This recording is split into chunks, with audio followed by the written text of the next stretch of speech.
সকালে 7 বার আর সন্ধ্যায় 7 বার যদি কেউ এই দোয়াটি পড়তে পারে, আল্লাহ তাআলা তার দুনিয়া এবং আখিরাতের দায়িত্ব নিজে গ্রহণ করে নেবেন। সুবহানাল্লাহি ওয়া বিহামদি। আমার রাসূলুল্লাহ সাল্লাল্লাহু আলাইহি ওয়াসাল্লাম কখনো এই দোয়া ছেড়ে দিতেন না। এটি কোনো আলেমী দিনটা ছেড়ে দেন না। এটির ফজিলত আমি নিজেও পেয়েছি। কোনো ব্যক্তি যদি এখনও সে আমলটি করতে পারে, আল্লাহ তাআলা তাকে নিজে ফজিলত দান করে দিবেন। এটি এতটাই ফজিলতপূর্ণ দোয়া, আমি বলবো এই দোয়াটি প্রত্যেকের পড়া উচিত। আপনার পরিবার প্রত্যেকটা সদস্যের পড়া উচিত।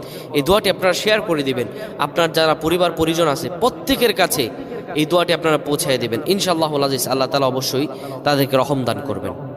রাসূলুল্লাহ সাল্লাল্লাহু আলাইহি সাল্লাম বলেন, কোন ব্যক্তি যদি সকালে 7 বার আর সন্ধ্যায় 7 বার পড়তে পারে, হাসবি আল্লাহু লা ইলাহা ইল্লা হুয়া আলাইহি তাওয়াক্কালতু ওয়া হুয়া রাব্বুল আরশিল আযীম।